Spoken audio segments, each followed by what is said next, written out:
something's not quite right. Are you sitting in the right place? Oh, it's me that's upside down. OK, let's try and sort that out then. Let's give myself a shake. Oh, that looks a bit better, but we're still not quite there, are we? Oh, let's try again. Ah, that's better. You know, I felt all upside down there. All sorts of strange things seem to be happening. And you know what? Sometimes we can describe our lives as being turned upside down when something amazing or something different happens. So we're going to think today about someone whose life was turned upside down when he met Jesus. So we're going to interview him now. And you know what? I think he probably sounds a bit like me, which is pretty amazing.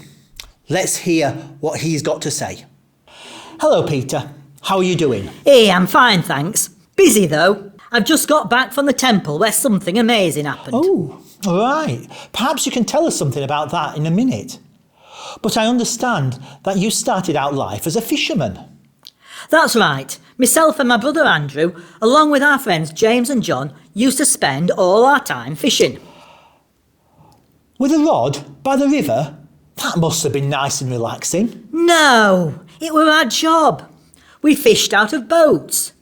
It was hard work. We'd throw our nets over one side of the boat, and then we'd wait till there were plenty of fish in them. Then we'd haul our nets in, empty them out, and start all over again. Sometimes we'd be out all night working. I can imagine that would have been hard. But I suppose you had plenty to eat with your chips afterwards. That's what everyone says. But when you've been out fishing all day, fish is the last thing you want for tea. It sounds like you caught plenty, though. Not always.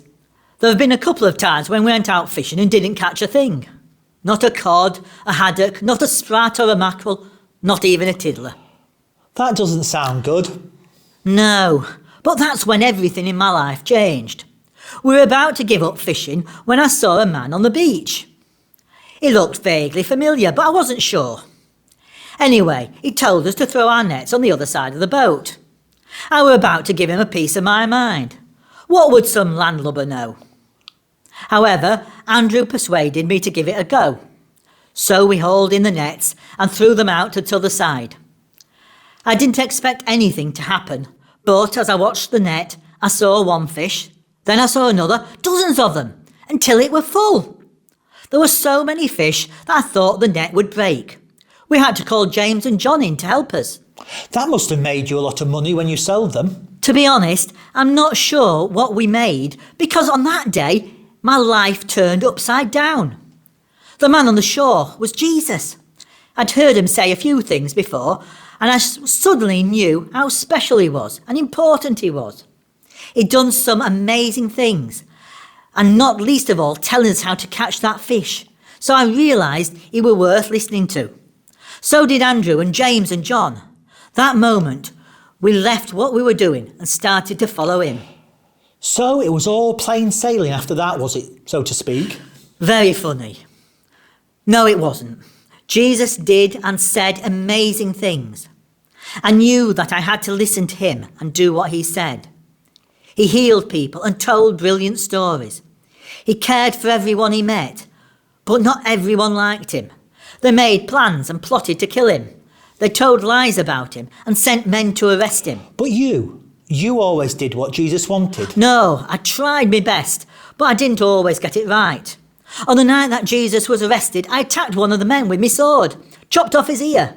I thought that Jesus would be happy with me defending him, but he stopped me and he fastened the man's back ear in place. There were no sign of the wound. A bit after that, I was so scared that I pretended I didn't know who Jesus was. So what happened next? It was the worst day of my life. They killed Jesus by fastening him to the cross. I so wanted to say sorry for letting him down, but I couldn't. It was too late. My life had been turned upside down again. So that's the end of the story, is it? You went back to fishing?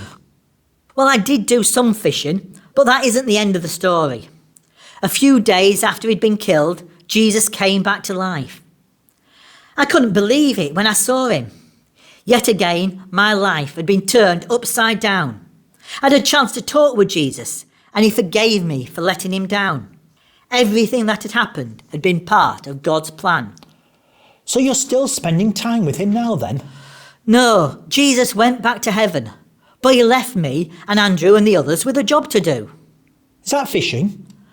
No, well, not really. He said that we would be fishers of men. We weren't sure what that meant at first, but we knew that it means that we've got to tell other people about how special Jesus is and that God loves them and wants to be their friend. He'll forgive them for the wrong things they do and help them to live their lives. It's amazing. I thought, I guess I'm responsible for turning a few lives upside down myself, in good ways. So is that what happened at the temple today?